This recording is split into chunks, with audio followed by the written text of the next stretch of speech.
Hola a todos y gracias por la oportunidad. Trataré de ser lo más breve posible en virtud de las consideraciones de conectividad. Voy a hablar en este caso sobre dos premisas fundamentales en el estudio de América Latina y el Caribe como región, y las cuales son la pobreza y la desigualdad. Como dice el ensayo, dos dimensiones omnipresentes en América Latina y el Caribe. Para ello, tomé una frase de Juan Luis Londoño en la cual enuncia: se sabe en el mundo entero que en América Latina hay una pobreza generalizada y que abundan las desigualdades, y en muchos sentidos esta percepción es cierta. Hoy en día 1 de cada 3 latinoamericanos vive en la pobreza y habitan en una región con 86 millones de personas que luchan por sobrevivir con un ingreso inferior a $1 por día. A manera de introducción vamos a hacer una breve mirada a la posguerra, en este caso analizando lo que es el modelo de desarrollo de América Latina. Es que hablar de desarrollo en América Latina es una experiencia bastante compleja, pero interesante en virtud de las discrepancias y las interpretaciones que han tenido muchos analistas, los enfoques multidisciplinarios que nos vamos a encontrar y sobre todo los difíciles entornos conflictivos que hemos visto en América Latina y el Caribe, no solamente desde el punto de vista social, sino desde el punto de vista político y económico. El modelo de desarrollo en América Latina se caracterizó desde la posguerra en tres características. Una de ellas tiene que ver con la exportación de los recursos naturales. Eso ya es bastante conocido. Hemos sido una región exportadora de recursos naturales. También podemos hablar de una industrialización entre comillas, una industrialización caminada, orientada ya al mercado interno, y sobre todo también nos vamos a encontrar una expansión de lo que es el gasto público. Estas son las tres características que definen dos autores, que los que revisé, sobre lo que ha sido el modelo de desarrollo en América Latina y el Caribe. Ahora bien, recordemos que veníamos de ser una región con casi el 90-95% de la población rural, una población con características de latifundio, de terratenientes, de guerras civiles, dictaduras, y todavía no habíamos llegado a cristalizar el modelo de desarrollo que se venía implantando ya en Europa, en Europa y Estados Unidos, en otras regiones, desde la revolución industrial. Y así nos encontramos en luego de décadas de crecimiento, de la década del 60, 70, en América Latina, y de haber sorteado también la crisis del petróleo de 1974 del Medio Oriente, los pronósticos de los analistas sobre el desarrollo en América Latina no llegaron a concretarse y nos encontramos con la crisis económica del 80, la llamada década perdida. También a partir de 1990, recordemos el consenso de Washington, es muy poco el tiempo que tenemos para discutir sobre eso, pero sí es importante revisar esta gráfica que presenta la CEPAL, donde vemos un crecimiento del Producto Interno Bruto ya acá de casi 5 puntos para 1950, es decir, había la capacidad financiera, pero este Producto Interno Bruto cae a raíz de la crisis de 1980, empieza a crecer en 1990, pero hasta la fecha no logra alcanzar como región nuevamente el 5% de crecimiento del Producto Interno Bruto, y eso ha conllevado a un estancamiento como región de la economía.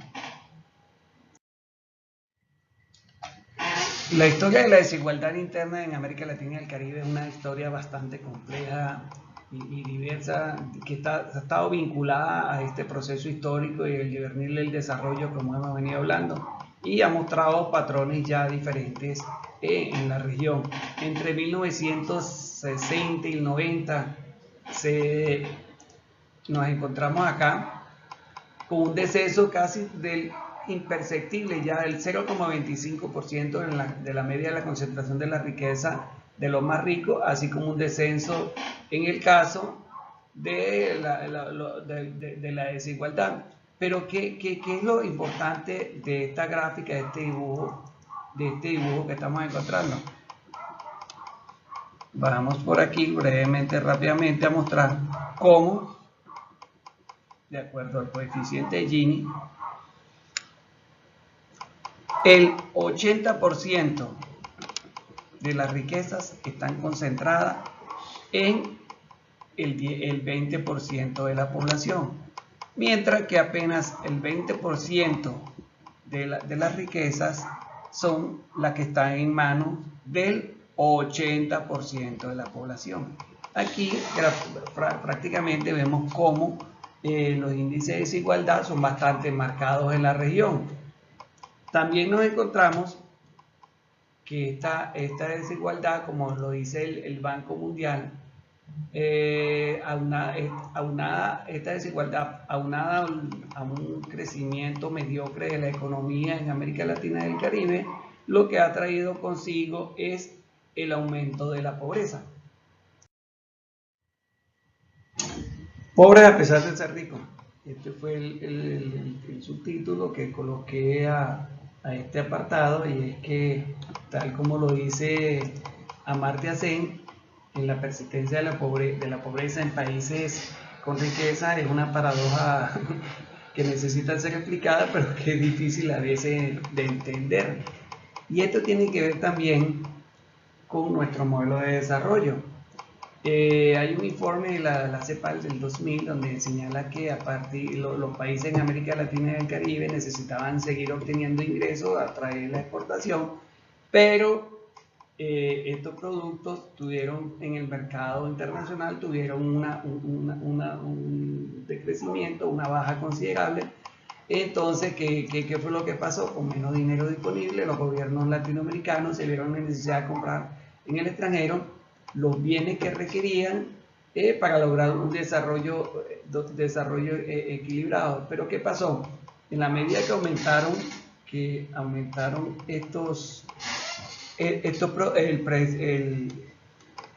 el precio de los productos que ellos necesitaban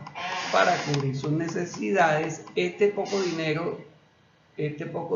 que quedaba debía ser invertido en lograr equilibrar esos desajustes sociales que se tenían, simplemente fueron utilizados para comprar productos ya manufacturados.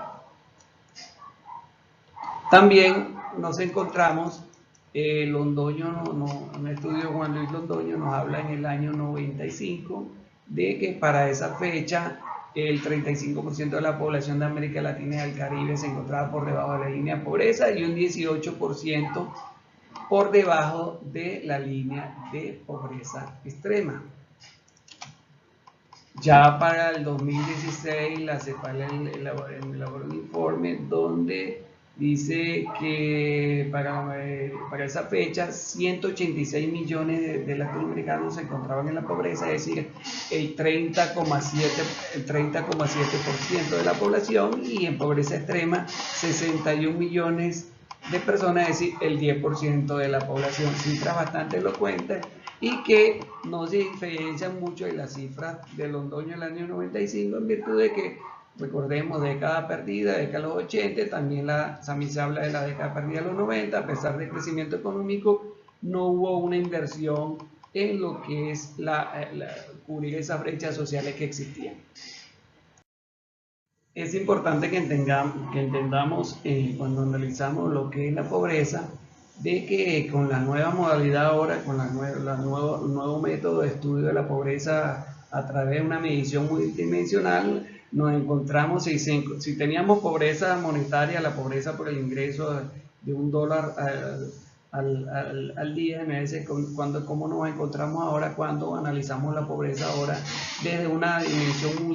medición multidimensional, en la cual analizamos factores como la educación, analizamos como los servicios básicos, acceso a otros servicios, redes acceso a seguridad social, es decir, acceso a internet, condiciones de vida, vacaciones, el horario laboral, es decir, una serie de factores en la cual va a ser más complejo analizar lo que es el problema de la pobreza en América Latina y el Caribe.